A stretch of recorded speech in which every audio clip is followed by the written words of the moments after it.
So glad that I didn't miss this. Alrighty then. Welcome to the Game Awards 2024. Finally. Now, here's your host, the creator of the Game Awards, Geoff Keighley. Welcome back, Jeff. Here we are, the 10th anniversary. Congratulations. Now let's see where this goes. Good evening, everybody!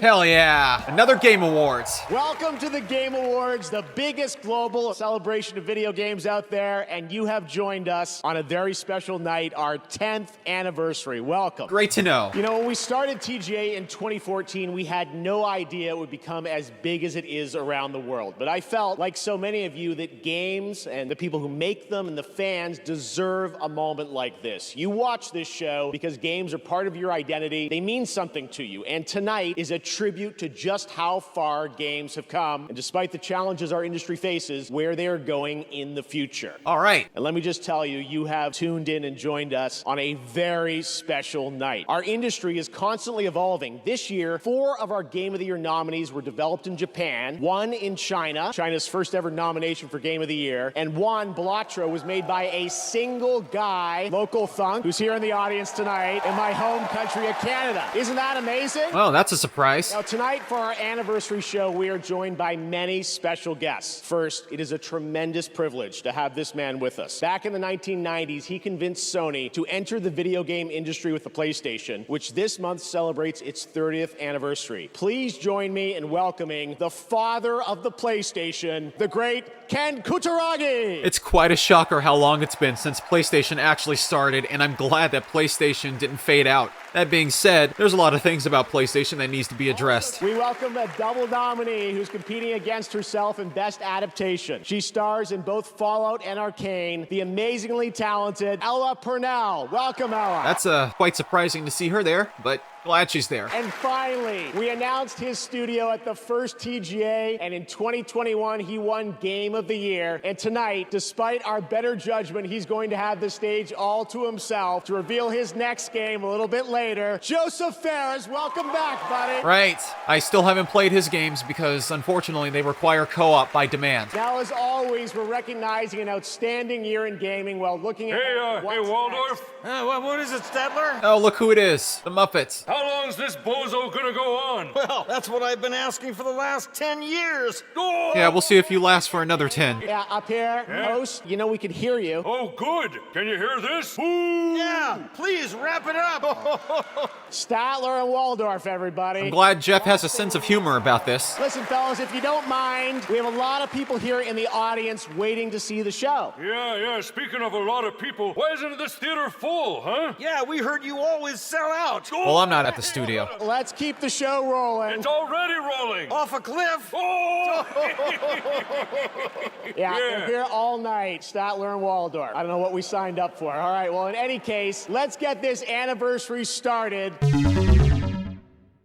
To present tonight's first award, I couldn't think of a better duo. He's one of our industry's greatest creative forces, alongside one of our most talented performers. And they've teamed up for the newly released Indiana Jones and the Great Circle. Please join me in welcoming Bethesda's Todd Howard and actor Troy Baker. All right, so Treacherous Howard decided to show up with Troy Baker, also known as Joel from The Last of Us. I wonder what they're working on together, or rather I say what they're going to be saying during this presentation. Thank you, Jeff. Thank you, everyone, for being here. Now, as you know, the Game Awards for the last decade has celebrated the best performances in games by honoring some of my peers, some of my friends, like Nolan North, Roger Clark, Laura Bailey. Of course you're going to mention her name, for obvious reasons. Actually, Troy, have you ever won this award? Good question. They do give an award for best indie game, and I think everybody here can agree you make a great case for best indie performance. Just an indie performance? He's played how many characters now? I don't know about that. Thank you, though. There was another guy, though. You mean the other guy? Who the fuck is the other guy? I wonder what he thinks.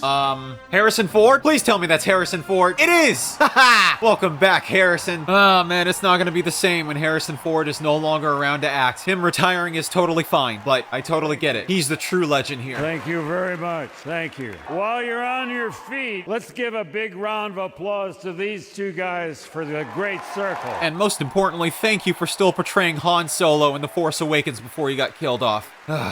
What a waste. I think this guy did a great job. Great job.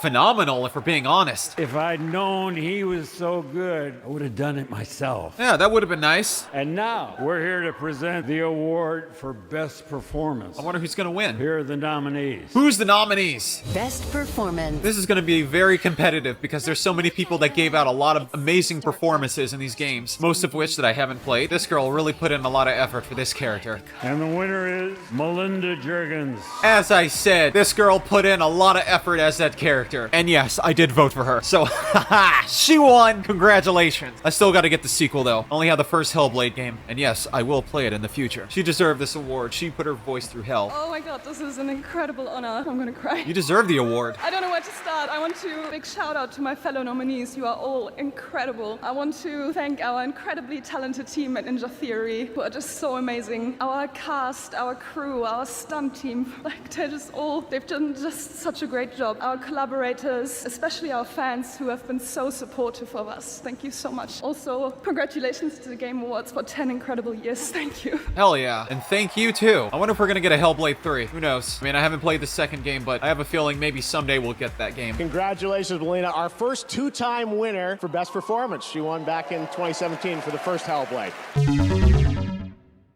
All right, we have lots more awards to come, but are you guys ready to get a glimpse of what's next? Abso-fucking-lutely. Yes, it is world premiere time. For our 10th anniversary, I traveled the world to ask developers, what could you share with fans that will give a glimpse not just of what's coming in 2025, we'll have lots of that too, but what lies beyond for the next decade of gaming. Tonight's first game announcement is an absolute honor to share with you. It comes from a Game of the Year winning studio whose immersive storytelling has thrilled players with every twist and turn. It's The Witcher. It has to be. So without further ado, here's a look at the unexpected. Okay, what could that be? I'm very curious. Okay, pre-rendered in Unreal Engine 5, an unannounced NVIDIA GeForce. Dearest daughter, I've watched ye grow from a devilishly curious child into a remarkably young lass with much grace, wisdom, and kindness. Glad they're not shying away from nudity. Take the easy times what shape us, nay. 'Tis how we rise to face the hard time. What does that for us? Even heart of gold. Leave the spirit to overcome adversities aplenty. This has to be The Witcher. Darling, sweeten. Today's the day ye fill out your destiny. Well, I like the cinematics. Yep, I knew it. But the question is this a new Witcher game? Is this Witcher 4? Or is this a remake of the first game? I haven't played the other Witcher games, by the way. I do own at least 2 of them. I don't have the 3rd game. Forgive me, daughter. 'Twere my only choice. I shall be the bringer of salvation. What exactly is going on? A witcher? Witcher, whose coin did ye take? Nay, you can't. 'Tis tradition. Chosen she is by the gods. No! See? Called it. You chose her. So this must be a sequel, where we play as her now. That would make a lot of sense after the 3rd game. They want to move on from the main protagonist that was initially in all 3 of them. And this would have had more impact for me if I had already played them. Whatever is going on, I am telling you, I am already deeply intrigued. I really hope that CD Projekt Red doesn't screw this up, because this is a very important deal. This has a different tone than their previous cinematics. Back to the village. Go. Now. Nay! I must save them. Save the village. Save yourself. Run. To shelter! To your father! Run! Yeah, this feels more like a genuine film, and they're emphasizing the horror and stuff. Yeah, it really does seem like we're gonna be playing as her this time. That was close. I really hope that she has a lot of precautious backup plans. I wonder if there's gonna be familiar or new enemies in this game. That big fucking nose. Yeah, this is already exciting. But again, more context would have helped because I haven't already played the other entries, but I can see where this is going. Well, that seemed to temporarily work. That's right, you always go for the limbs. And then after that, you go for the head. Some cases, you have to impale. Oh yeah, that definitely is helping. Flawless victory. As I said, full decapitation helps. Good kill. Oh no, is the village already endangered? Or did something else happen? What happened? Who did that? That's all we wanted. For her to go to the woods, to go to the gods. Gods? What the fuck was the point? There are no gods here. There are only monsters. Did he do this? Time for a new saga. See you on the path. Ooh, familiar voice. I called it. That was exciting. I like it. There you have it, the very first trailer for The Witcher 4 from CD Projekt Red. And yes, as you saw, obviously Ciri will play the protagonist in that title, and we're very excited to hear more about it.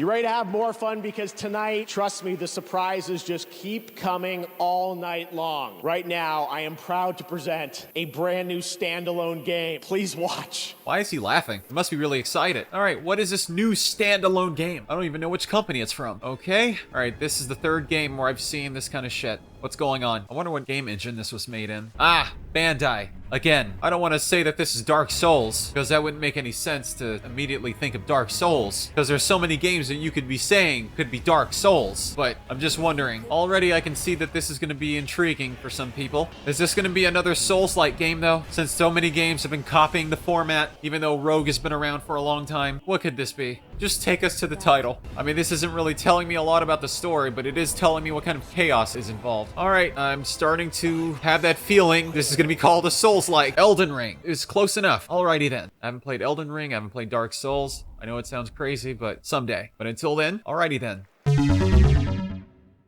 Now you know why I was so excited. There you have it. Elden Ring Night Raid is a new co-op action-adventure game from Bandai Namco Entertainment and From Software, the only studio that's won Game of the Year twice before here at the Game Awards, and it is coming next year, 2025. Now, trust me when I say we are just getting started. Some of the biggest surprises, believe it or not, are still to come, as well as performances by Snoop Dogg and 21 Pilots, and awards presented by previous winners like Hideo Kojima and Sam Lake. But right now, here's news on a new platform for one of this year's Game of the Year nominees. Well, I'm excited for Hideo Kojima. Finally, it's coming to PC. And I don't have the other installments. In fact, there's so many Final Fantasy installments that I have yet to put in my damn library. Oh, I'm so glad they've come to PC. I need to get my entire Final Fantasy collection. That's great to know. Oh, look, it's Indiana Jones again. I'm gonna wait until this goes on sale, and then I'll buy it. I don't have an Xbox Series S or X to play this, so the PC port is the only way to go. But even more so, I'm still gonna have to wait for a massive sale, because I'm not gonna pay fucking $70 to $100 for this shit. I know there was a lot of work put into it, but hell no. They said that indie doesn't use guns a lot, but okay. I don't have Game Pass either. What's this? Another game about cats? What is it with all these fucking games about cats? I'm not even the biggest fan of cats. I don't even know what to say about this because I don't even know what the hell I'm looking at. I don't know what advertisement this is supposed to be. Catly?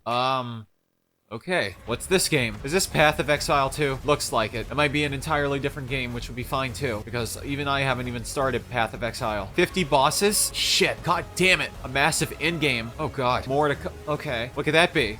Okay, well, I was wrong. It is Path of Exile 2. Glad I know now. Early access available now. Early access is very risky because sometimes games are never finished in early access. For years.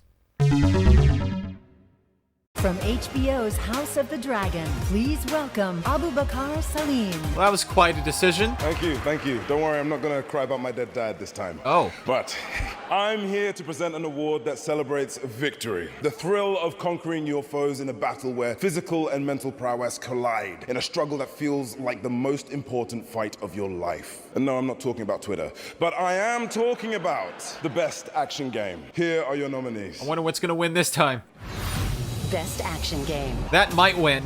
Maybe. That would not surprise me either. Helldivers 2, I mean, it's a multiplayer game, so... Oh god, Stellar Blade has to win. This, I wouldn't be surprised about either. Hopefully it's Stellar Blade. And the Game Award goes to Black Myth Wukong. Well, that's fine. Close enough. Well deserved. I don't have the game, but definitely deserves it. After all that work, after all that time, definitely. Congratulations. Hopefully they're going to be speaking in English on this one because, I'm just saying.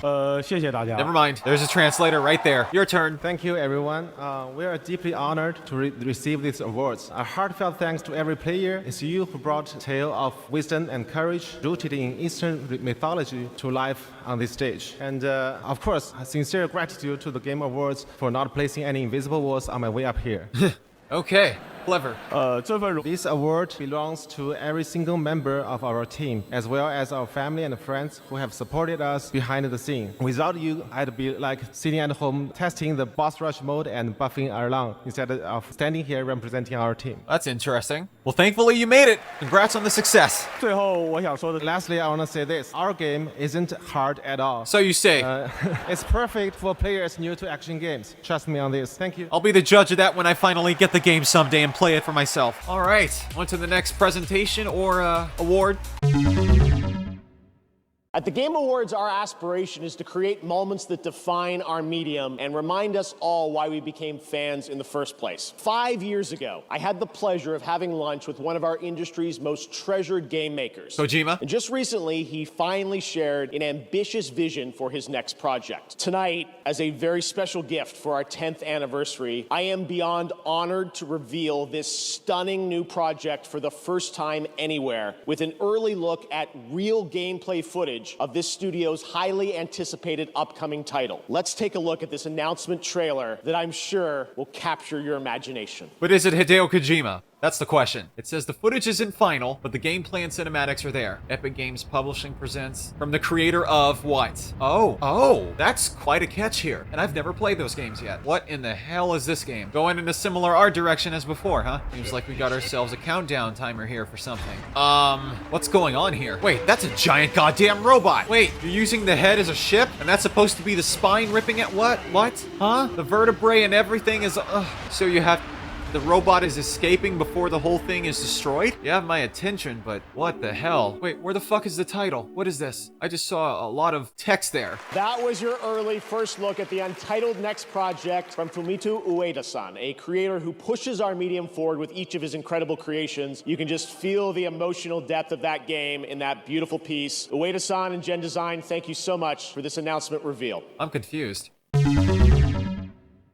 Next February marks the release of Sid Meier's Civilization VII, the latest installment in one of our industry's longest-running and most successful franchises. Tonight, we are honored to welcome the Game Awards Orchestra, conducted by Lauren Balfe, to world premiere the stunning theme to Civ 7, composed by Grammy Award-winning composer Christopher Tin, who joins us tonight. Oh, hello. I think you're gonna love this. Maestro, take it away. All right, so I'm gonna start talking through this. What I am gonna do is share my thoughts about the wonderful soundtrack. Firstly, even though I've never played the games, but I am familiar with them, I do think that they're very intriguing. I mean, I say that a lot, but for the most part, you can feel it because of the fact that it takes place in, you know, different eras of history, because you're, like, totally in control. It's unsurprising that they decided to share all this stuff here. These orchestras, these choirs, all that stuff. It's wonderful to see this. They're able to capture the essence of the soundtracks differently than what was already done with the main instruments and stuff made by the creators. Sometimes I can't tell whether or not the choir is actually doing this, or maybe they're just lip syncing, but then again, that would be kind of dishonest. I'm so glad that I didn't miss this presentation. I think it might be coming to an end now. Oh, February 11th. Right. I'm still gonna wait though. Maybe. It's not one of my most highly anticipated projects to play. All right, what's next? Absolutely incredible. Thank you to the TGA Orchestra and Lauren. There's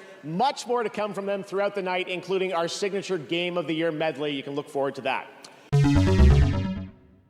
Right now, it's time to get the first look at gameplay of a project from a studio that has previously been nominated for Game of the Year. Who could that be? All right, it already starts off in space. From the studio that brought you Star Wars, Knights of the Old Republic, Part 2. Very specific. Neverwinter Nights, Part 2. Still very specific. And there's sequels. And Fallout 3, Part 2. New Vegas. Of course. Comes a completely original Part 2. What? And like all good sequels, we've included everything that should have been in the first game. All right then. More action, more weapons, and more graphics. Higher resolution, you mean? Get ready for an adventure that took 3 times longer to make, but will almost certainly be 2 times bigger. Well, I wouldn't know because I haven't played the first game yet. Maybe in the future. In 2025, welcome back to the future. Or outer space. Try not to break it again. The Outer Worlds 2. Hopefully this one is successful. I'm not interested in hiring any more idiots. I'm looking for people of tact and vision and perspicacity. All right then. All right, what's next? Please welcome the director of Hazelight Studios, winner of Game of the Year for It Takes Two, Joseph Fares. Welcome back. Hopefully his next game will have an optional single-player mode. All right, I can't tell you how pumped and excited I am to be here today to show you our next thing. I mean, I'm telling you, at Hazelight, we have a saying where we say, we fuck shit up without fucking up. I'm glad he's bold. No, listen.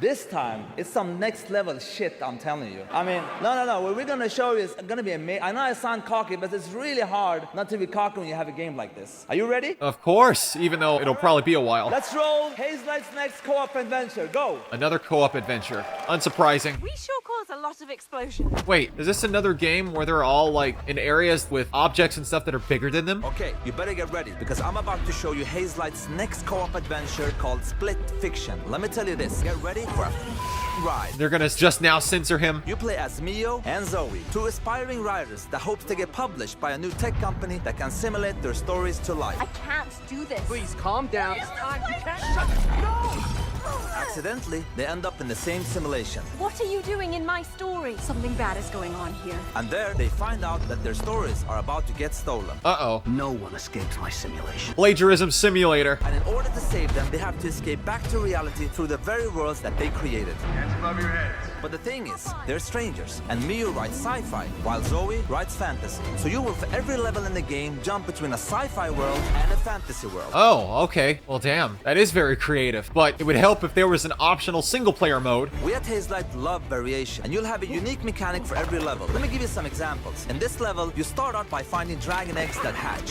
Hey, stop licking. Okay. Platforming. And then they become a little bit bigger dragons with new abilities. What about fire-breathing dragons? But in the end, they grow up to be full-ass dragons.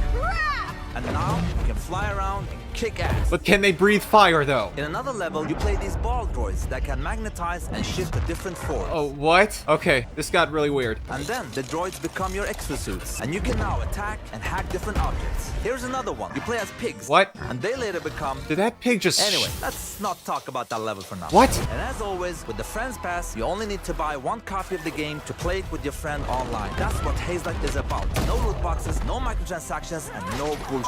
You just get the game. That's great, but what if you don't have anybody? You have unpaid parking tickets. Time to die. Excuse me? That sounds like some shit that they would have in RoboCop as a joke. I mean, the concept is interesting, but some people can't do co-op permanently. It needs an optional single-player mode. The good part with this game is coming out March 6th. So you will be playing it in 2 months, so that's nothing. Oh, well, I'm not going to be playing it in 2 months. One more thing, just want to say, in the trailer, they called me and Zoe, my daughters, it's their name, they're also in the audience.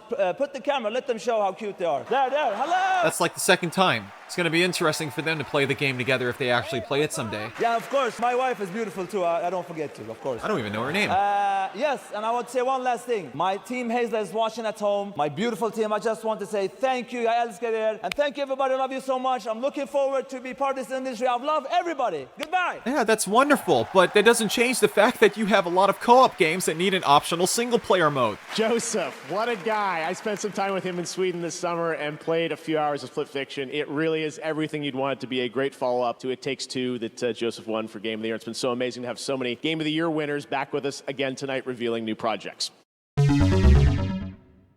All right, Geoff, what's next? All right, we're back here at the Game Awards, and we have so much more to share with you. Now, when we created the TGA in 2014, I wanted to celebrate the people who devote their lives to entertaining and sometimes comforting or affecting us through video games. In fact, 25 years ago back in college, I started writing a series of articles called Behind the Games, chronicling the development of games like Half-Life and Metal Gear Solid 2, because I knew games were nothing without the people behind them. Now, the sad reality is that over the past few years, the gaming industry has suffered significant and unprecedented industry-wide layoffs. Those affect the games we get to play and, even more importantly, the people who make the games we love. We can debate and certainly disagree with the reasons why, and honestly, as a show, we kind of struggle with how to address these topics in a constructive way. But this year, inside of these challenges, we found greatness. I'm proud to share with you the story of a single individual who saw developers in need and did something truly extraordinary. Meet TGA's first ever game changer. Well, I'd like to know more about this game changer. Starting in early 2023, significant waves of layoffs started in the games industry. It strikes you, it hurts, right? It's like a ton of bricks. What am I supposed to do? Tens of thousands of gamers have been laid off at a level that is unprecedented in the industry's history. I love this brand, I love this company. Oh my goodness, what am I going to do? I actually started in games relatively late. Even though I've loved the industry ever since I was a little child, because there weren't games jobs around here, Amir, I stayed passionate about it and broke through in basically my late 30s. I had seen a few friends get laid off before Thanksgiving, and I said to my wife, Jess, like, this is unacceptable. Hi everybody, it's Amir, and I'm here to help support you as you look for your next opportunity in video games. I can't imagine what it must feel like for someone to have to go to their family around the holidays and say, I don't have a job, I don't know what's gonna happen. I had a robust background in things like data analysis, and I said, well, I can do something with this. I started a community with one resource. We just started putting together a list of all the job openings out there. And over iteration after iteration, it ended up becoming a suite of several different resources. We have 2,300 coaching volunteers who've given people over 50,000 community coaching conversations for free. He's pure pro bono, Amir. There is no payment. He doesn't take anything back from the community. I'm proud to say we've helped place nearly 3,000 people in jobs. What type of jobs? Amir is like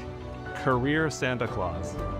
If it weren't for Amir and for this community, I wouldn't have even known this job was here. He has created this like beacon of light. Please join me in welcoming a man who has the well-being of the game developer community in his heart. On behalf of the Game Awards, I'm honored to present the first ever TGA Game Changer, Amir Satvat. All right, hopefully he'll give a longer explanation about what's going on here, because first of all, I've never heard of this guy until now, and again, there's a lot of reasons behind the layoffs of what's been going on in the gaming industry. But regardless, congratulations on your award, although I would like to know what else he has to say. Thank you so much. Thank you so much. No, you're breathtaking. Keanu reference. Thank you, Jeff, and the Game Awards for this extraordinary honor. I can't help but say that I love video games with all my heart. So do I. To all game makers everywhere, you are seen and treasured, and our community will always be there to help you. Hopefully. Over the last 3 years, we've lost more than 34,000 jobs, a staggering amount of games experience eliminated. This has consequences. You can't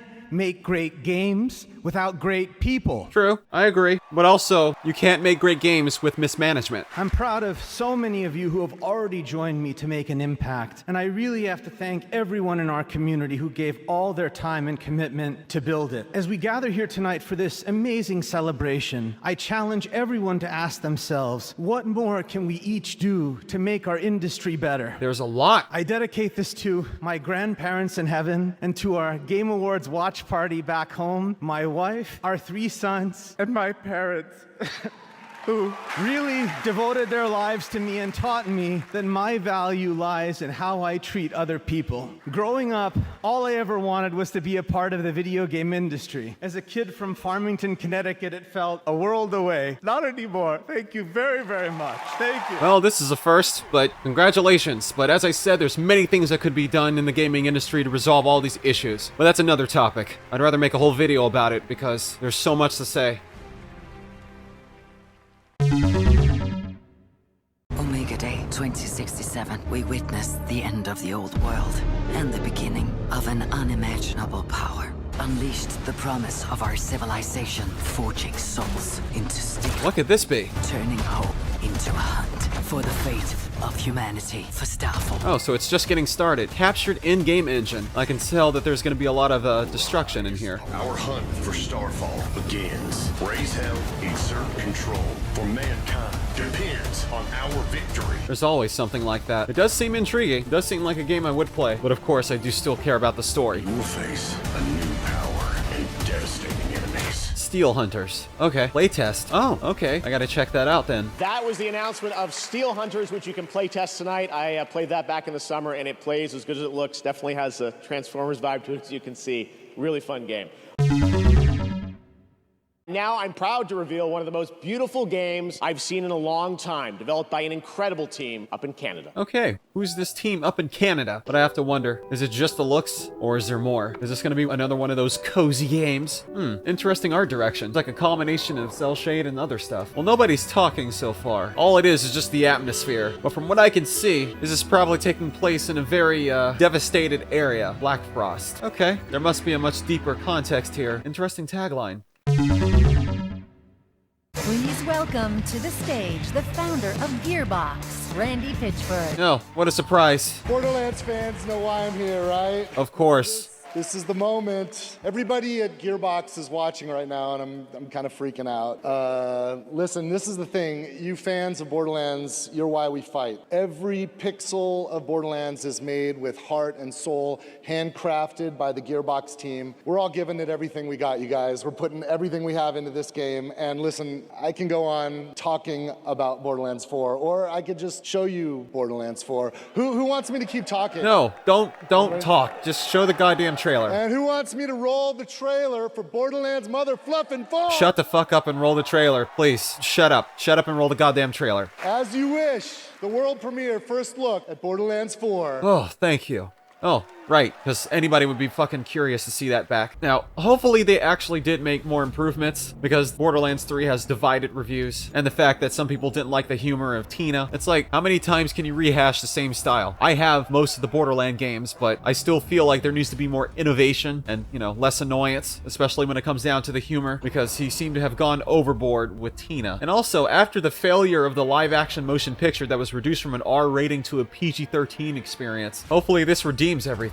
The Borderlands taste, since the movie really fucked everything up. Well, it definitely does look and feel like Borderlands, but what about the story? Wait a minute, I'm starting to notice a little bit of stuff that's starting to cause some concern. See, one of the things that made Borderlands stand out, I feel like it's as controversial as it may seem, it's overstayed its welcome, and that's why I feel like this game really needs to go all out to make it very refreshing and not seem like they're just pandering and creating content that we've already seen and not actually doing anything interesting with it, because you feel like after the third game and the Tina game and stuff that maybe they've kind of done a little too much. Like, nobody said shit in this trailer. Like, I don't know what's going on except what they're showing us with the action. But okay, no need to pre-order.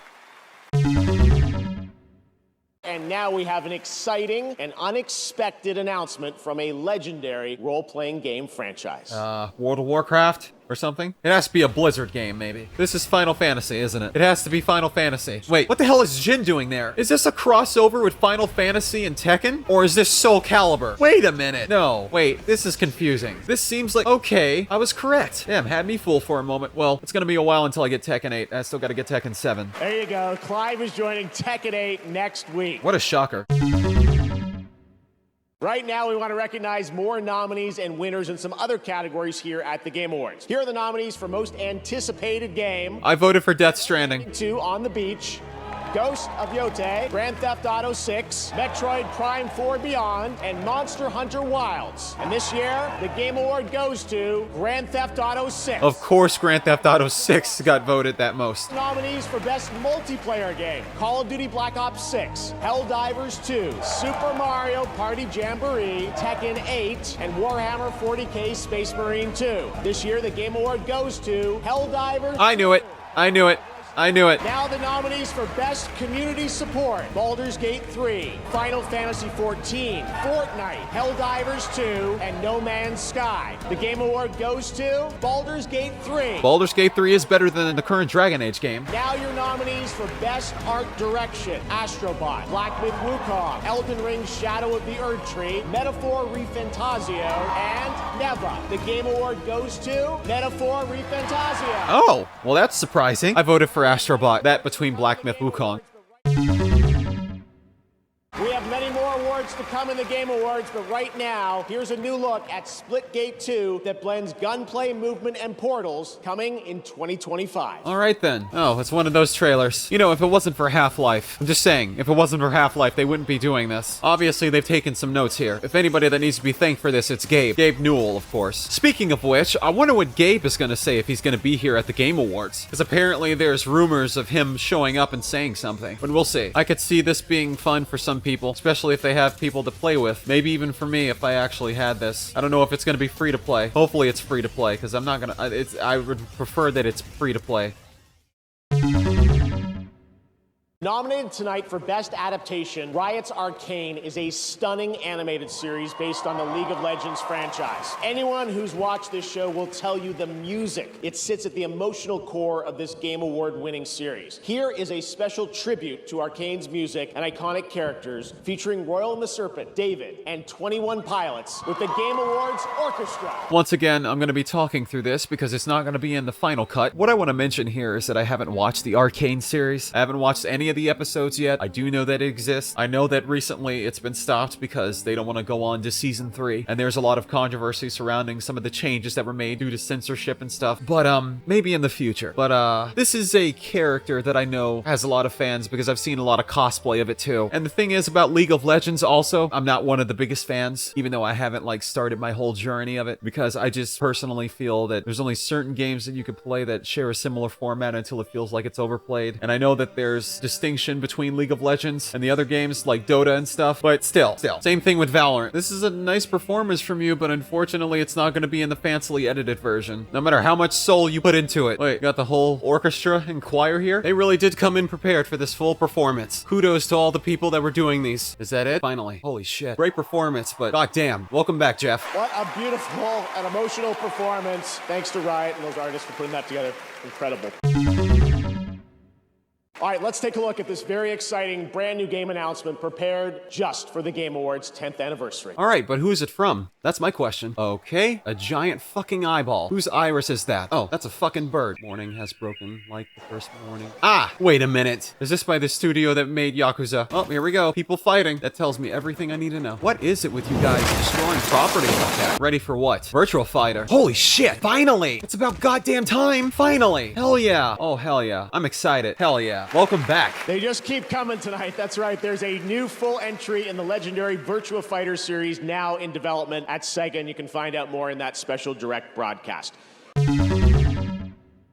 Tonight, we've got another announcement for you. Check this one out. Okay, you're being too subtle here. What's this one? Trailer made with pre-alpha footage. Same content present in the video game, subject to change. Okay. Well, I wonder what it could be. Got historic footage here. Oh, 1915. Overseas. Is this... Wait a minute. This has to be Yakuza. I saw the guy with tattoos. Anytime I see a guy with tattoos like that, it has to be Yakuza. Yep, people are fighting. Yep, this is Yakuza. Couldn't be more obvious. It has to be. Unless they're gonna call it Judgment 3, because there are 2 Judgment games. Oh, wow. Holy shit. What the fuck? Alright, if this is not Yakuza, I'm still interested to know what the hell it is, because holy shit, the brutality. Same studio, it has to be Yakuza. Project Century. Oh yeah, this is definitely another Yakuza game. They can't hide it. I can already tell. That's right. RGG Studio, nominated tonight for 4 times for Like a Dragon Infinite Wealth, has not 1 but 2 projects in the works, and we are honored to reveal both of those titles for the first time here tonight. Looks good.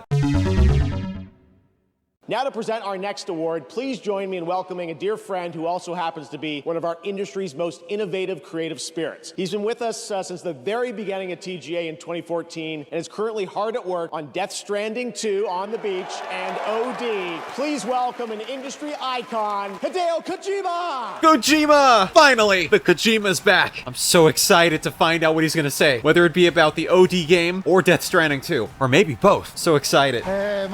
First and foremost, congratulations on TGA's 10th anniversary. I've had the privilege of participating since the very first TGA, and I've witnessed how the role of TGA has grown every year. Not only does it celebrate the achievements of those involved in the gaming industry, but it has also evolved into an event that brings together industry's professionals from around the world, focusing deeper connections with the players. TGA now serves as a bridge, not just within the gaming industry, but also between gaming and other digital entertainment, such as film, television, anime, and music. This role will undoubtedly become even more important in the next 20, 30 years. I'm looking forward to supporting that too. Game direction plays an important role in bringing together countless ideas and uniting them into single cohesive work. Tonight's nominees for this award includes projects created by teams of hundreds or even thousands, as well as those made by just a few people. Yet all of them have a clear and unified vision. Whether it's a small boat, a large cruise ship, or a fleet of boats, a helmsman is required, and that helmsman is the direction. So, someone involved in direction, I'm honored to introduce the nominees for Best Game Direction. I wonder who that might be.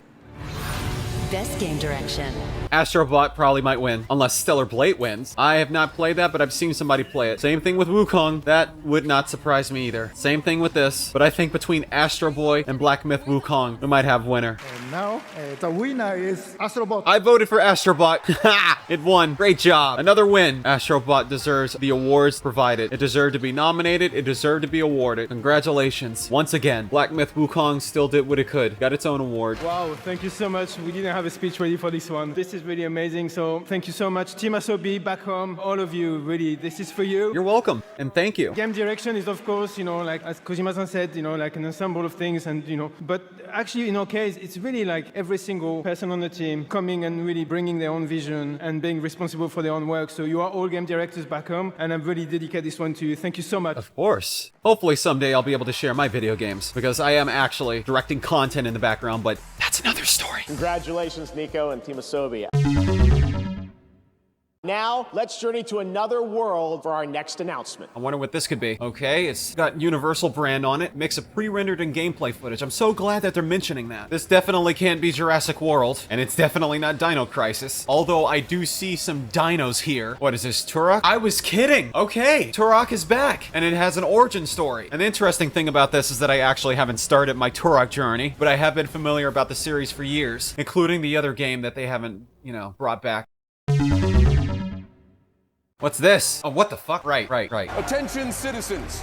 Across the galaxy, the valiant Helldivers have fought to protect our way of life. But I am here with grave tidings. Managed democracy is imperiled like never before. Homes are being ravaged. Families are being abducted. And you could be next. That is, unless you direct your undivided attention to the following announcement. And remember, freedom conquers all. Well, I don't have Helldivers 2. I haven't even played the first one yet. They arrived without warning, laying waste to our peaceful colonies, crushing all resistance. They stole our citizens' homes and their minds. Well, that's shocking. And something much worse, their freedom. It's always about taking freedom. But when our citizens are attacked, our greatest heroes arrive to set them free. Once again, I haven't played any of the Helldivers games, but I would like to eventually. The only reason I haven't definitely gotten to the second one is because, well, the price tag. We will save our people from this tortured existence. For we are those who stand in the way of all tyranny,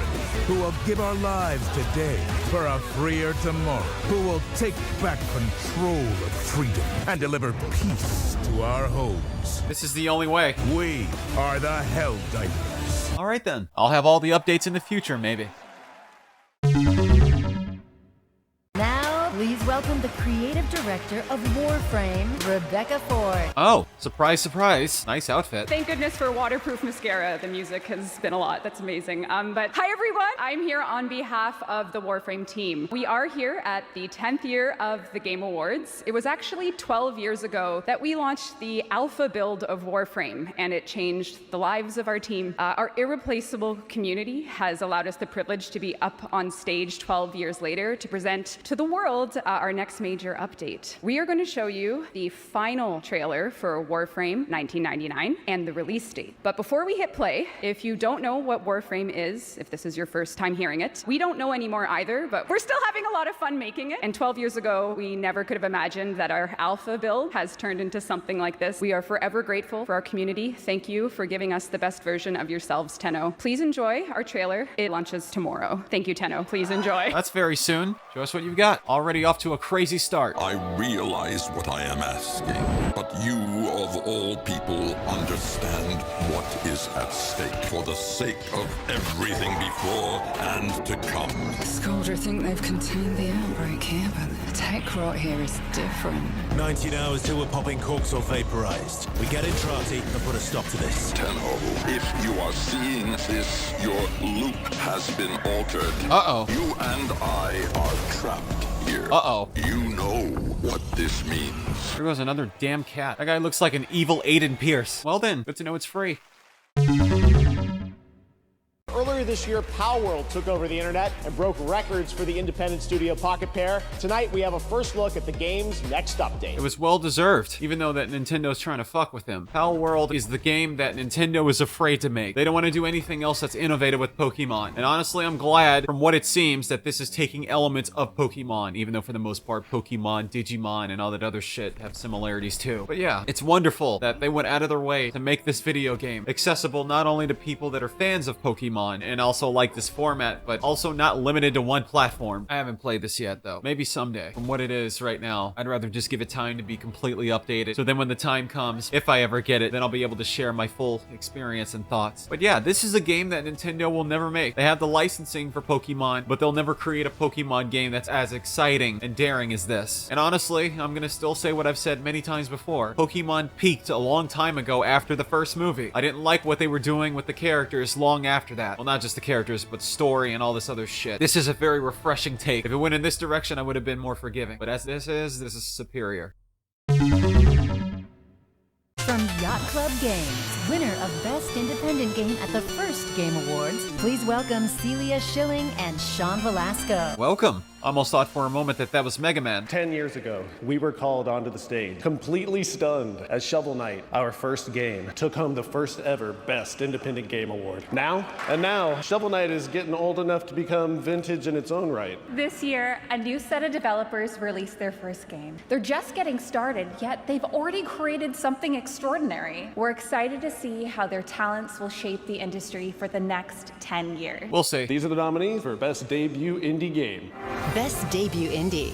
I didn't vote for this. I didn't vote for this. I didn't vote for this. I definitely didn't vote for this, even though I didn't have anything negative to say about it. And I didn't vote for this. And the Game Award goes to Bolatro. Alrighty then. I appreciate that, but none of us are local thunk. We are honored though to accept this on his behalf. And while he's not one for the spotlight, he does like to shine his spotlight on other games that he thinks deserve equal recognition. So not only wants to recognize all nominees tonight, but also all indie games that were launched this year that might have flown under the radar. Now, what he would like for you is to explore this world of indie games. And I think you'll find a scene of extremely talented and creative developers who are crafting beautiful experience for you to enjoy every single day. Now, local thunk, I know you're probably thinking if you can give this away to another team that you think deserves it more, but sorry, Arco, he has to take this home. So, local thunk, you have earned this and you deserve this. And everyone at PlayStech is just so proud of you, of what you've done. And I hope that at least tonight you get to enjoy this. Thank you. Well, congratulations. Congratulations, local thunk. All right. As we've been saying all night long, we have some very special game announcements tonight, and this is certainly one of those. Enjoy. Please tell me it's from Kojima. I'm going to suspect that maybe this is Silent Hill, because I remember specifically a Silent Hill game looking like this that they were working on called Silent Hill F, but hopefully I'm wrong. Hopefully it's an original product. Otherwise, this wouldn't surprise me if they actually advertised it, unless it's, what, Onimusha? No, it couldn't be Onimusha. Okay, you're collecting souls or something. Wait. Is this Onimusha? Is this an Onimusha remake? I was joking. I could tell that there was a similarity. Very bold of them. Thank you, Capcom. 2026. Holy shit. I gotta get the first game, though. That I'm excited for. That was definitely a good one. I had a great time seeing that game this summer out in Osaka. I love that franchise and how it combines swordplay and a Japanese dark fantasy setting with some amazing over-the-top enemies, as you saw in that announcement trailer. Thank you to Capcom for that.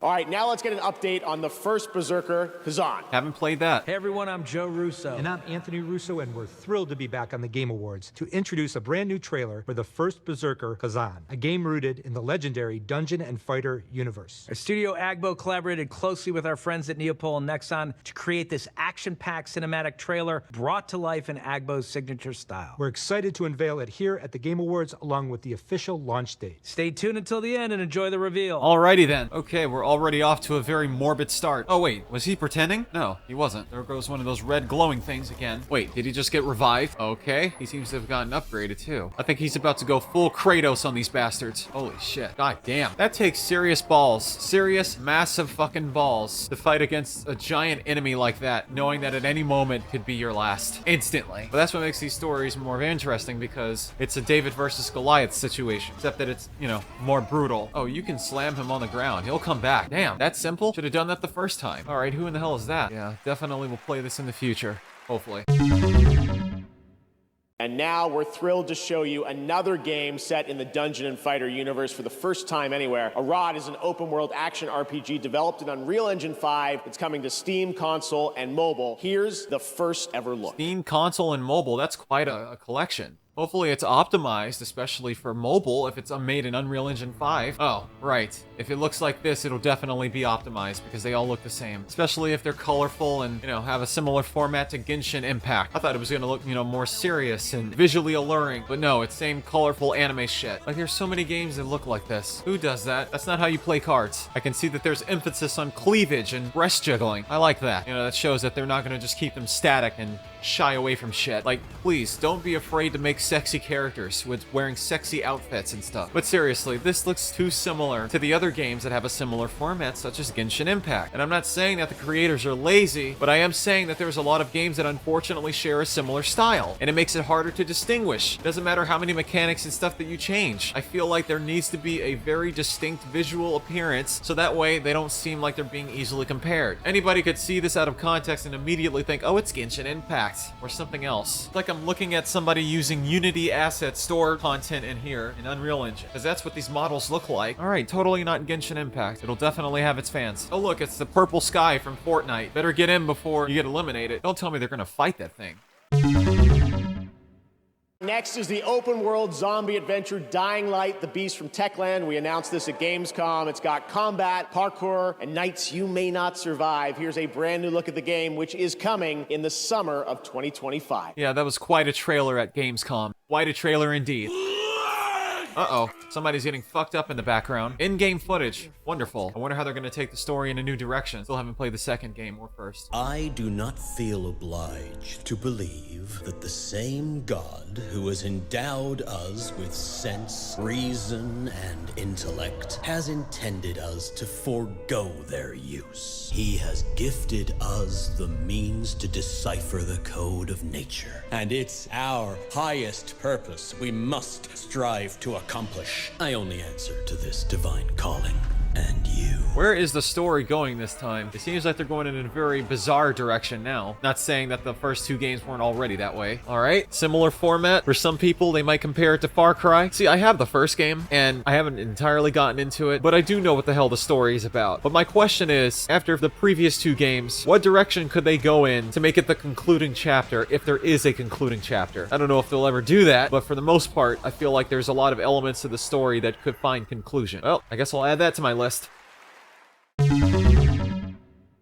Now we'd like to honor some of tonight's other nominees and winners. Here are the nominees for Best Action Adventure Game: Astrobot, Prince of Persia: The Lost Crown, Silent Hill 2, Star Wars Outlaws, and The Legend of Zelda: Echoes of Wisdom. Please win, Astrobot. This year, the Game Award goes to Astrobot. Congratulations, another win tonight. Oh, thank you. Next three. Here are the nominees for Best RPG: Dragon's Dogma 2, Elden Ring: Shadow of the Erdtree, Final Fantasy VII Rebirth, Like a Dragon: Infinite Wealth, and Metaphor: ReFantasia. And the Game Award goes to Metaphor: ReFantasia. Wow, that's shocking. I didn't even vote for that. Here are the nominees for Content Creator of the Year: Queso, Illawa, Techno Gamers, Typical Gamer, and Usada Pekara. And the Game Award goes to Queso. Imagine my name ends up on the list someday. Here are the nominees for Best Sports Racing Game: F1 24, EA Sports FC 25, NBA 2K 25, Top Spin 2K 25, and WWE 2K 24. Gotcha.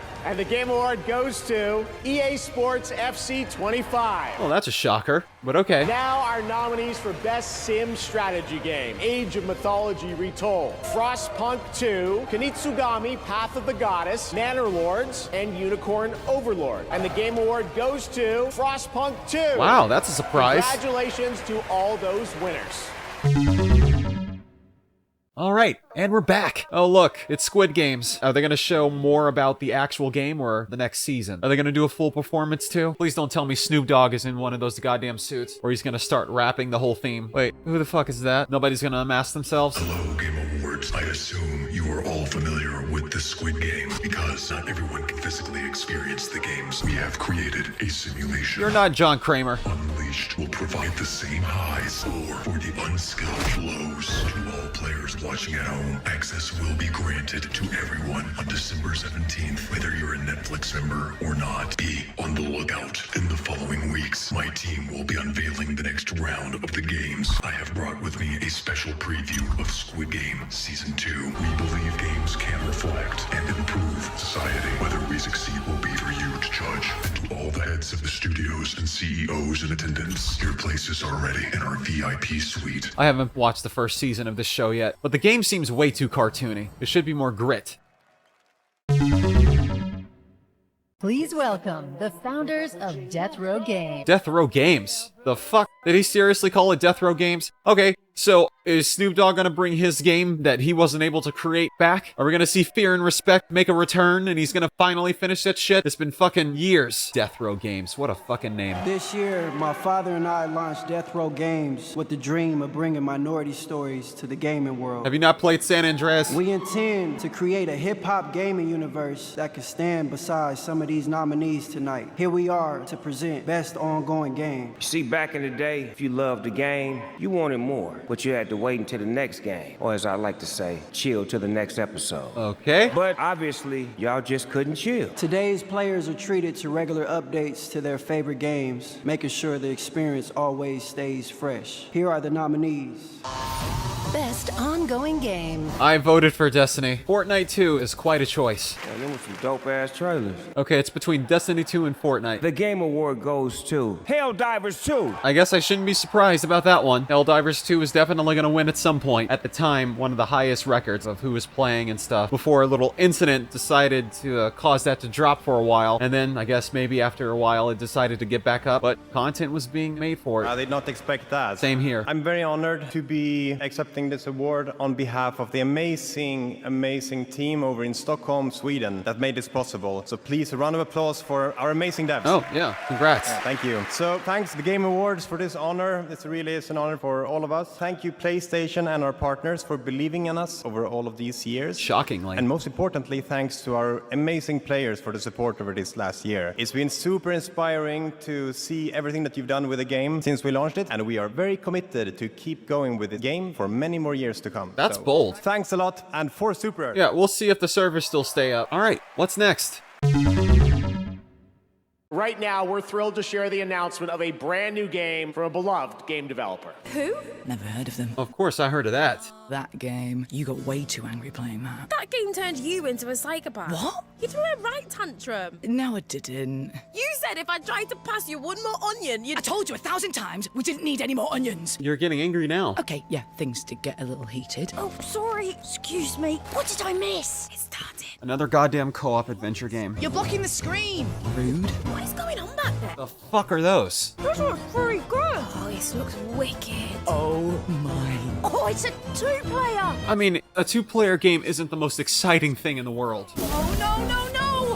What's happening? Seems like the worlds collided. Why is he acting confused? Drew, what was that? Did you feel that? I don't understand what's happening. Seems like you've been brought into the real world. This would never have happened at E3. What the heck is that? So they're in separate universes, but they take place in a similar format. Stage of Fright. Okay. That's a fun one. Stage Fright is the next co-op game from the incredible team at Ghost Town Games, the creators of Overcooked, that I know we've all played over the years, and I am so thrilled to share that with you tonight here on the show. I haven't.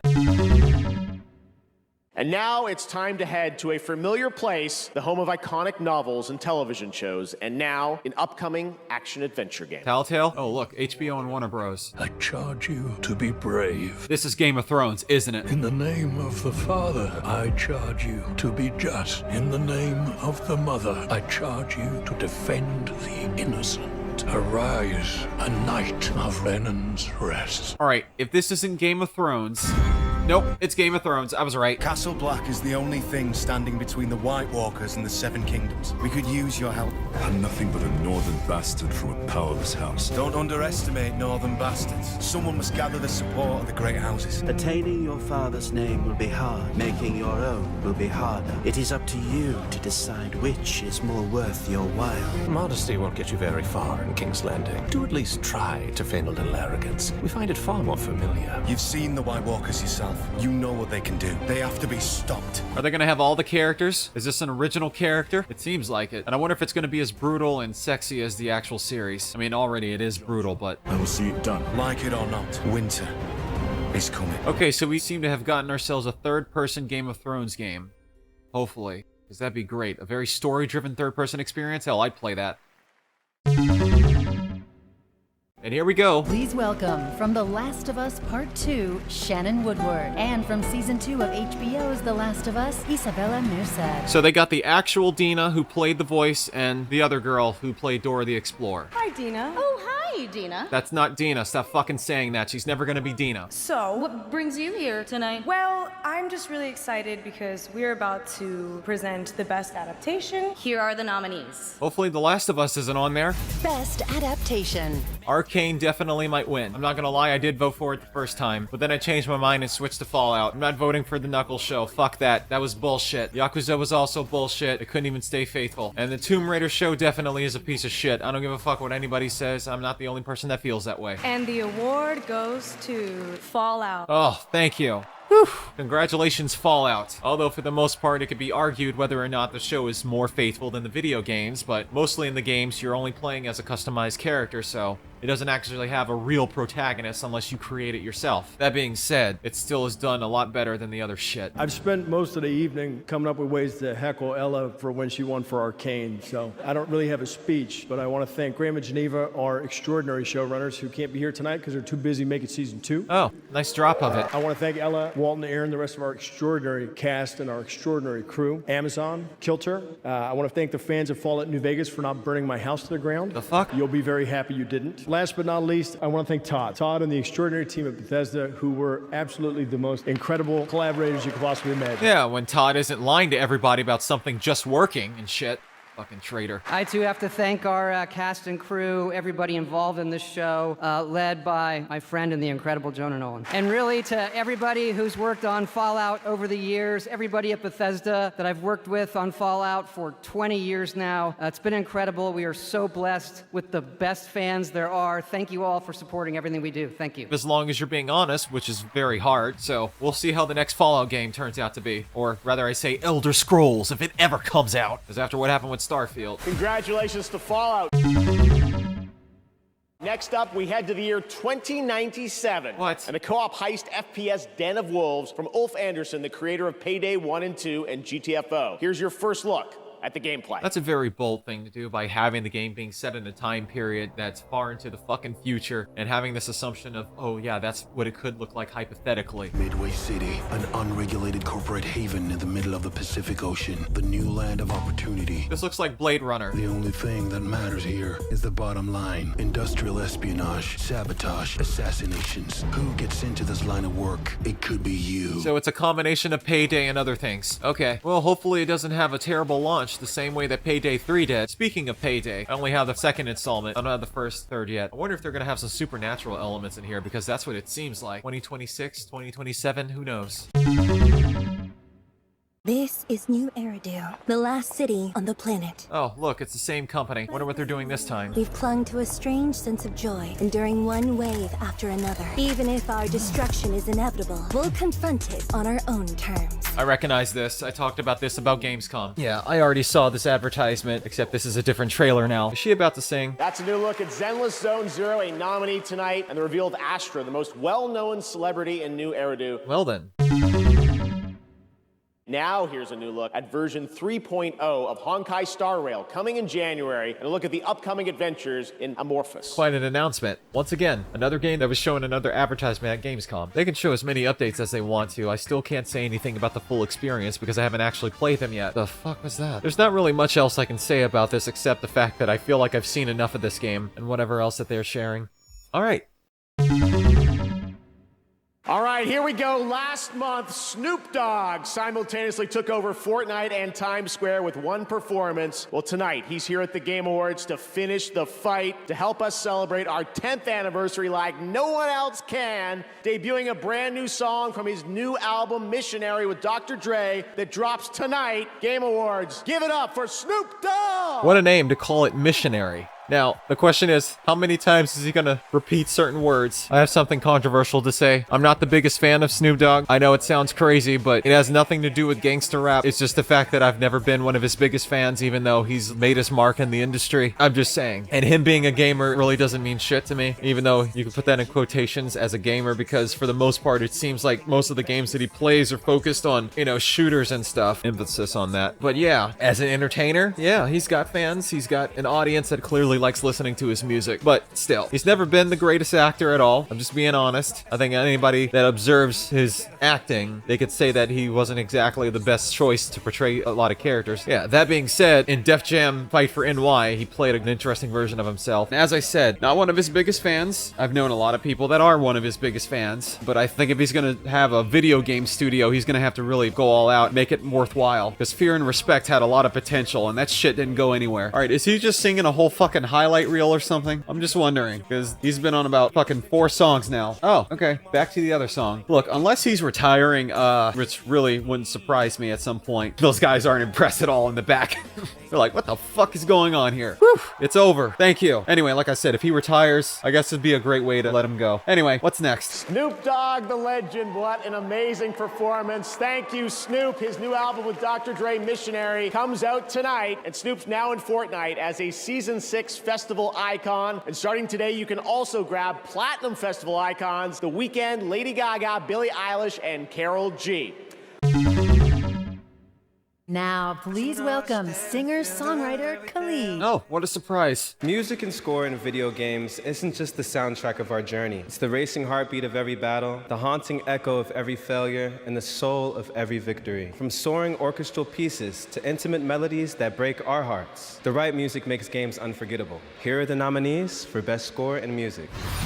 Best Score and Music. Astro Bot is definitely a great nominee. Final Fantasy is obviously going to be on there. This game, I'm unsure about. Silent Hill 2, I mean, come on. It's similar to the last soundtrack. Stellar Blade, oh my god, yes. Alright, Stellar Blade, please win. And the game award goes to? If not Stellar Blade, then it's Astro Bot. Final Fantasy. Well, I guess I shouldn't be too surprised. Final Fantasy always had these epic orchestras. I didn't vote for Final Fantasy. Thank you so much, everyone. I'm so excited. I have no words. Well, all you can say is thank you very much. You're welcome for the great video game and soundtrack, and we're out. Wrap it up. It's truly an honor to receive this award here at the Game Awards. Is she fucking writing notes? I'd like to take this moment to express my sincere thanks to our development team that helped create this wonderful game together. Yeah, it's a huge team, obviously. Oh, look who it is. This is my very first time attending the Game Awards here today, and I'm so honored and pleased I'm shocked to receive this award.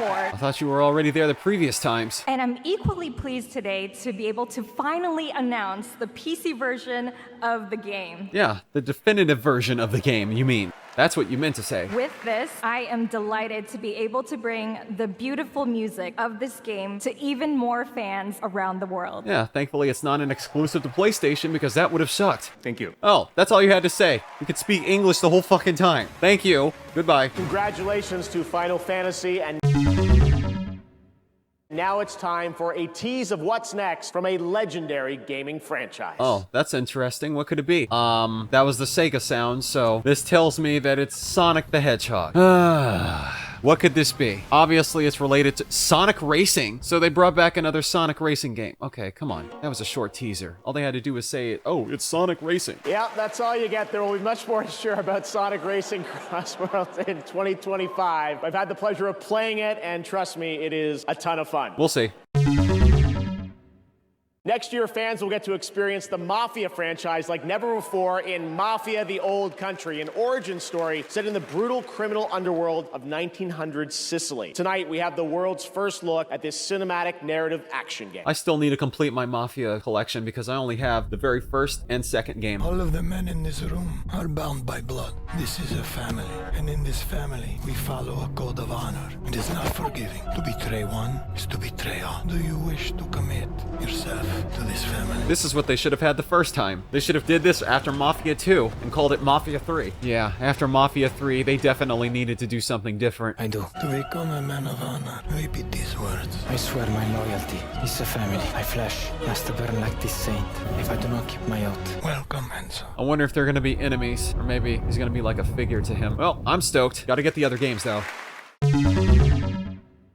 Now Now, more winners tonight at the Game Awards. Here are the nominees for Best Independent Game: Animal Well, Balatro, Lorelei and the Laser Eye, Neva, and UFO 50. And the Game Award goes to Balatro. Congratulations again. I didn't vote for it. Now the nominees for Best Mobile Game: AFK Journey, Balatro, Pokemon Trading Card Game Pocket, Wuthering Waves, and Zenless Zone Zero. I think it's Zone Zero. And the Game Award goes to Balatro. You won again. Congratulations again, Local Fun. Still didn't vote for it. Here are the nominees for Best Audio Design: Astrobot, Call of Duty Black Ops 6, Final Fantasy VII Rebirth, Senua's Saga Hellblade 2, and Silent Hill 2. Okay, Astrobot. And the Game Award for Audio Design goes to Win again. Senua's Saga Hellblade 2. Congratulations, Ninja Theory. Now the nominees for Player's Voice. It started with 30 down to these 5. Black Myth Wukong, Genshin Impact, Elden Ring Shadow of the Erdtree, Wuthering Waves, Zenless Zone Zero. And the Game Award, 100% by the global community selected this, goes to Wukong. Black Myth Wukong. Congratulations, Game Science. Congratulations.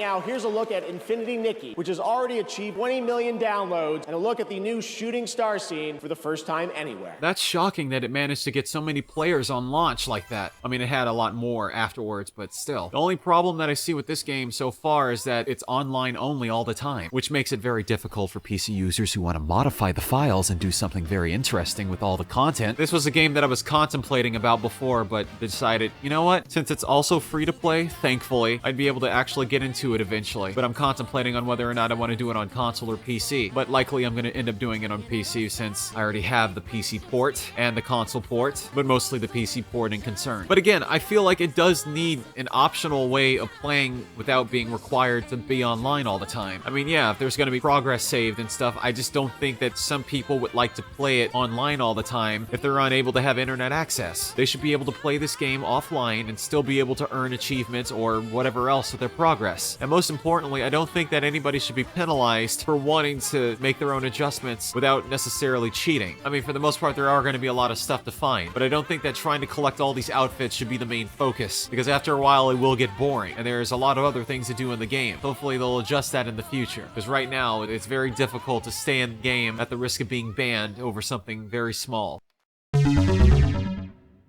Please welcome previous Game Awards winner Laura Bailey and Emmy Award winner Aaron Paul. Oh, look who it is. The lady that does the same voice all the time in all the games, like the guy who plays the Colonel in Metal Gear Solid. And then there's Heisenberg's sidekick. Wow. Oh my God. It is just so awesome to be here at the Game Awards with Laura Bailey, an absolute voice acting legend. Seemingly. Right? I mean, Last of Us, Spider-Man, Critical Role. She does the same voice, dude. I'm bold enough to say it. I'm honored to say that I got to work with you on Dispatch, the game that we're actually announcing tonight. Yeah, but I haven't actually worked with you. We never recorded at the same time. No, I know, but, you know, technically we never shared the booth, but it is cool if I tell people, our friends out there, that we work together. Wait, no, let me get this straight. You are asking if it's okay to tell people you worked with me? I wouldn't do that. Are you guys gonna fucking kiss? You guys are getting awfully close to each other. Sorry. All right, here is the world premiere trailer for the game Laura and I worked on separately together. That's redundant to say separately together. What exactly did they work on separately together? You're Mecha Man. You're dead, I thought. Just on the inside. My suit was destroyed. You have a lot left to give. I would like to make you an offer. See, as I said, she does the same fucking voice every time. This is SDN. How can we help you? You want me to sit in an office and dispatch heroes? That sounds like George Clooney. We can make you Mecha Man again. Washed up dad bod superhero with no superpowers. Can't wait. Whenever there's a crisis in the area, we get a call, and guess who answers? Me. Too easy. Oh, you shouldn't have done that. What are you doing in Visigal? Wait, are they seriously making this seem like as if it's an RPG too? Is that your car? I don't have a car. That's gonna be a weird insurance claim. You're right at home behind that desk because you're no hero. You're a nerd playing a video game in a suit your daddy. Oh my god, the stereotypes. Playing video games does not make you weird. Being a nerd does not make you weird in a bad way. Fuck this bitch. You gonna eat those Twinks? That's not what they're... You know what? Help yourself. So you can't say Twinkies, you just call it Twinks? That just comes off worse than you may have thought it sound. Oh yeah, let's go eat some Twinks. What's your name, little guy? My name's Beef, and I'm naked. Oh, no, I refuse to believe that's what he sounds like. Anyway. Now to present our next award, please welcome a Game Award winner from last year. He's a visionary creator, Sam Lake from Remedy. Of course he won from Alan Wake 2. Hopefully he says something about Max Payne not remastered, but remake. If not, then okay. All right, Sam, what do you have for us? I was back at the Game Awards. Oh, come on. It felt like a loop. I'd lost track of how many times I'd been here, how many awards I'd won. Something kept nagging at me. Max Payne? Forcing me to snap out of my reverie. I was here to do a job. Hand out the award for Best Narrative. Here are the nominees for Best Narrative. Best Narrative. Definitely not Final Fantasy right now. This is debatable. Oh god, please. This game has been advertised too many times. Perhaps Hellblade 2? Silent Hill 2 is just a rehash. And the Game Award goes to Metaphor. Oh. Okay. I was hoping that maybe it would have been something else more deep, like Hellblade and stuff, but okay. It's gonna be a long time until I play Metaphor. I don't know how long, but it's not gonna happen now. So first of all, I think it's fantastic. I feel so happy and so honored to be up here on stage at this incredible show. I think storytelling is a really important part of games, and I think knowing that we focus on making stories throughout our career and knowing that we've been honored here in this way today is really honoring. So additionally, I'd like to thank everybody at the studio who has helped make this game. Without their help, we could not have done this, so thank you guys so much. All right then. Thank you. Thank you very much. Okay, that's that. What's next? Congratulations, Hoshino Sojima. That's really amazing. Metaphor Refantasio. I love these moments where we're able to pass the torch from a previous winner to a brand new honoree. Thanks to Sam Lake as well for coming out for that.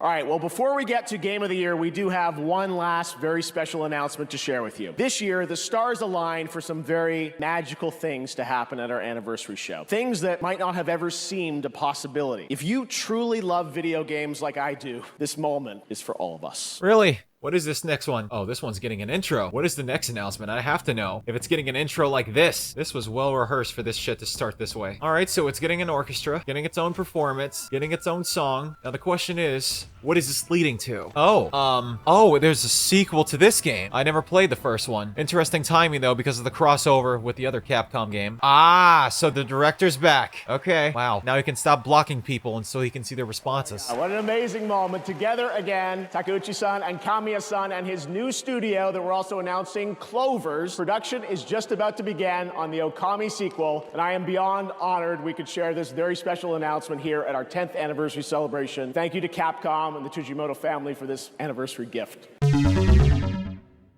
Now, here's some much-awaited news on the release timing for Crimson Desert from Pearl Abyss. Okay, then. The continent of Pywell, a land soaked in blood by the battles of those who seek peace and those who seek to shatter it. Here begins the saga of the Grey Names. There are beings who brought chaos to Providence. The rifts they have created will return everything to nothingness. We seek to correct this. I have my own mission, seeking out my Grey comrades. What I can tell you now is that this mission will restore the disrupted Providence. I'm interested to see where this goes. Seems like it has a similar format to the other games I've seen, but it can still be creative. That being said, I don't want it to be repetitive and annoying to play. For those who have died, for those who have survived, and for those who will live on, this is our mission. All right then, not too far away. Might see it, might play it.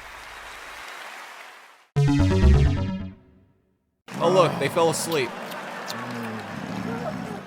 Ah, the Muppets. All right, welcome back to the Game Awards, everyone. Before we present Game of the Year, I just wanted to come out here and reflect on the moments we've shared over the past decade. And tonight, there have been so many incredible announcements. I can't believe the show that we're able to put together, and thanks to all the studios and developers for helping us make it happen. So I just want to say thank you to so many of you here in the person who have believed in me along the way and trusted our team to create this event. And thank you to the fans around the world for taking your time to watch this show every year. Gaming's greatest days are ahead, and I can't even begin to imagine where this industry will be for our 20th anniversary. And we're going to keep working as hard as we can, keep the Game Awards and the game industry growing around the world. I'll try to be there. Hopefully, I'm also involved in video games with voice acting and stuff. Now, because tonight is such a special show, we do have one more thing. One more thing? Is it related to Hideo Kojima? One of our industry's most celebrated developers has been hard at work in complete secrecy, building a brand new original world unlike anything they've done before. What you're about to see is captured entirely in the game engine. Good. And we're happy to share with you tonight's final world premiere at the 10th anniversary of the Game Awards. All right, what's this trailer? It has to be Kojima. All right, we're already starting off with something very ominous and mysterious. What is this original property? Apparently, we're starting off in space. If this isn't Hideo Kojima's project, it's got to be something else that might be very captivating. All right, there's a ship. This is just another space game. Okay, there's anime. Wait, who's this? I mean, it is original, but who is this? Oh, Space Marine. What? Apparently, she's been collecting a lot of evidence and stuff, keeping track of things. Jordan, tell me something good. Well, you're right, it checks out. He's hiding out around the Superior Moon. Excellent. How is that excellent? He's next to fucking Superior. No one has left that planet in over 600 years. Anyone who even flies close to it is never heard from again. Superstitions? No. Superstitions are the crazy rumors about what happened on that planet. These are facts. You worry too much. You know what I worry just right about? I say we wait for him to leave, or how about we find a new lead? He's not worth it. Revenge quest? I'm wasting my time, aren't I? Can you please claim him? I don't need another hunter swooping in. Who is swooping? No one is crazy enough to go there. He clearly is. He is clearly desperate. And so am I, so claim him, or I will find another agent. You know what else with all your fucking shit? Okay, alright, you know what? There, you're the boss. Oh, really? She's the boss. Thank you. Listen, kid, I'll see you on the other side. Alright, this character is very upfront, and it means business. Blatant product placement. Of course it's Sunny. Okay, I'm seeing a lot of goddamn product placement here. First it was Sunny, and then there's the goddamn ideas. What's going on here? Alright, it's Naughty Dog. This is Neil Druckmann's idea. Yeah, we'll see how this turns out. Intergalactic, the Heretic Prophet. Okay. Bold move, Neil. Bold move. There you have it. That was Intergalactic, the Heretic Prophet, a brand new franchise from Naughty Dog and PlayStation, directed by Neil Druckmann and starring Tati Gabrielle as Jordan Munn. Oh. I'm also happy to share that the trailer you just saw and the full game will feature a new original score from Trent Reznor and Atticus Ross. The game has been in development since 2020, and we can't wait to learn more. Thanks to Naughty Dog and PlayStation for that special announcement. And now to present the biggest honor of the night. Over the past decade, 10 distinguished titles have been recognized as Game of the Year. Please welcome last year's winner from Larian, Sven Vinca. Well, here he is. Also, the moment of truth. I realize you guys have been sitting here for over 3 hours, but I still have some time credits from last year to cash in, so... That's been longer for me. So it turns out that not only will I be the one who will know as first which game wins tonight, but I actually also know which game is going to win next year, the year after, and the year after. Now, how do I know this? Well, an oracle told me. She said, change is coming. It's a modern oracle, so they made me sign an NDA, but I trust all of you. I know you can keep a secret. You will never leak it. The oracle told me that the Game of the Year 2025 was going to be made by a studio who found the formula to make it up here on stage. It's stupidly simple, but somehow it keeps on getting lost. Studio made their game because they wanted to make a game that they wanted to play themselves. They created it because it hadn't been created before. They didn't make it to increase market share. They didn't make it to serve as a brand. They didn't have to meet arbitrary sales targets or fear being laid off if they didn't meet those targets. And furthermore, the people in charge forbade them from cramming the game with anything whose only purpose was to increase revenue and didn't serve the game design. They didn't treat their developers like numbers on a spreadsheet.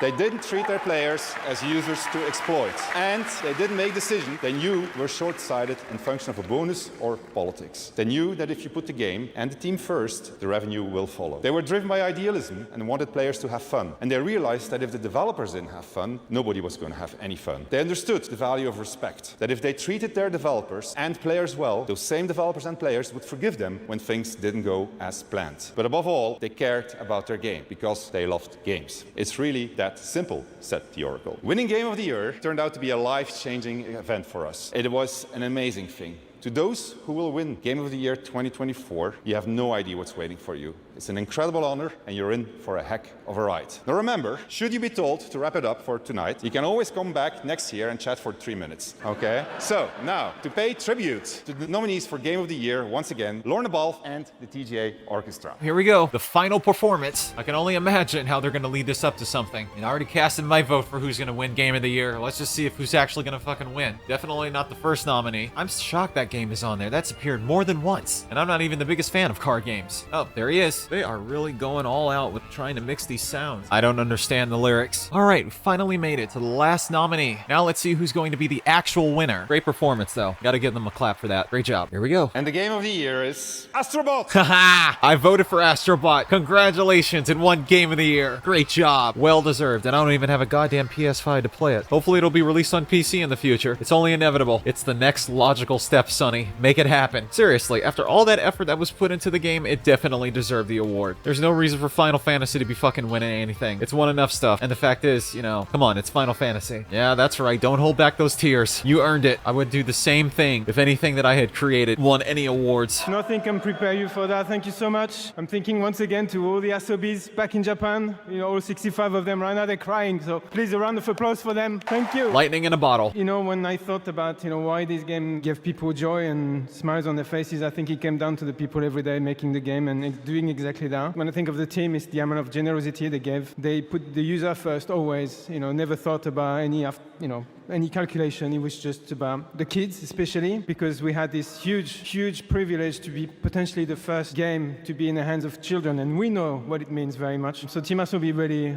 from the bottom of our heart, you know, well done and thank you so much. Thank you. It's well deserved. You're welcome. I have to thank a few more people because a lot of people contributed to this game, of course, in SIE and PlayStation or Family. You know, Herman, who gave the studio a chance, and Scott Roddy, who really believed in Astro even before we did. Ken Chan on marketing, and many other people that I'm not mentioning. You know, Astrobot is full of 30 years of PlayStation history, and actually a lot of people in this room tonight gave their characters, their IP, without asking anything in return, just because they cared about celebrating 30 years. So to them as well, you know, from the bottom of our heart, thank you so much. Well deserved. Across the board. Last and not least, and you want to stay for this one because I didn't plan to say it, but I'm going to say it anyway. You know, platformers, PlayStation 30 years, and we made a platformer, which is great. It's very nostalgic and fresh at the same time, but let's not forget that even before PlayStation, there were people making platformers. I remember I was a kid in 1989, Christmas, and I got a grey box. There was a game packed in. It was called Super Mario Brothers, and it was really great. It wasn't the only game, but yeah. We are in Japan, we're in Tokyo, they are in Kyoto, but I want to pay tribute to the company who really put like platformers and showed us innovation and quality consistently and inspired us to actually make the game that we made. So that's also, and I've managed not to mention them, have you noticed? But you all know who they are, and many other companies that have been inspired over the years. So that's really important, and we want to pay tribute to them tonight. So from the bottom of our heart, thank you so much. It's amazing, and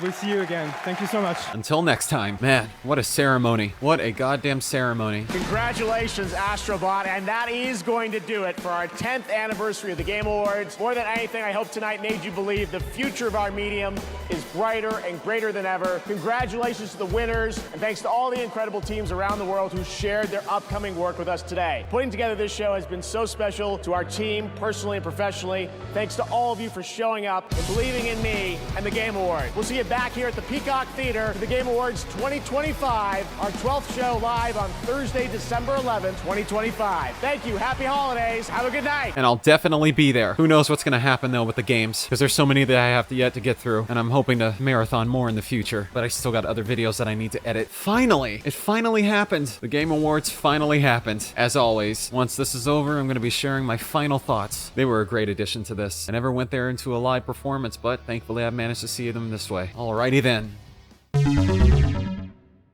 Okay, so that concludes the 2024 Game Awards. My final thoughts about this are very simple. Most of the presentations were very intriguing, as usual. Some of them didn't surprise me, because those were ongoing games that are still being supported. Some of them, for the most part, I had no idea existed until they were mentioned. And some of them were very surprising because they belong to franchises that have been around that I haven't entirely gotten into, but were very familiar with. And then, of course, you got new IPs that were being created that I didn't expect to catch me off guard. For example, I'm interested in The Witcher, then the next Mafia game, and just a few others, especially the fact that Onimusha is returned. I'm shocked that Capcom managed to bring that back. Now, I'm unsure if that's going to be a remake, or maybe a new installment that continues far into the future or something. Maybe it's an origin story, you know? I'm really interested to know more. And speaking of which, I'm very surprised that we didn't see more announcements from Hideo Kojima or Capcom. You know, I thought maybe we would see something about Resident Evil, maybe about Death Stranding or OD, you know, just so many other titles that normally would be introduced at this point. But I guess with what they're going to be doing is saving their cards for the other showcases by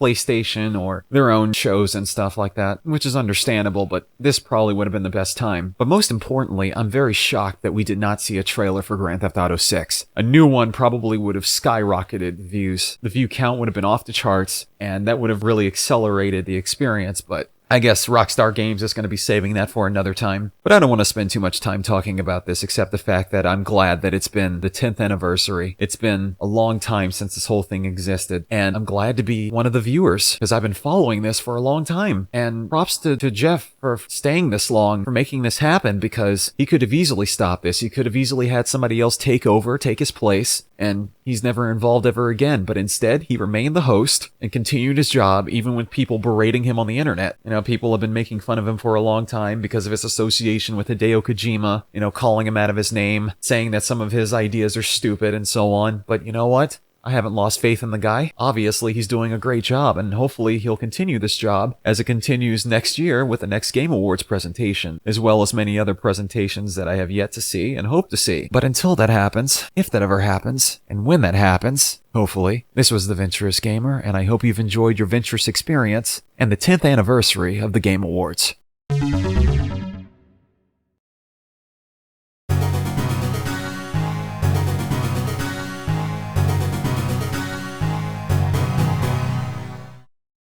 Someday, if possible, I would be honored to get an award at the Game Awards.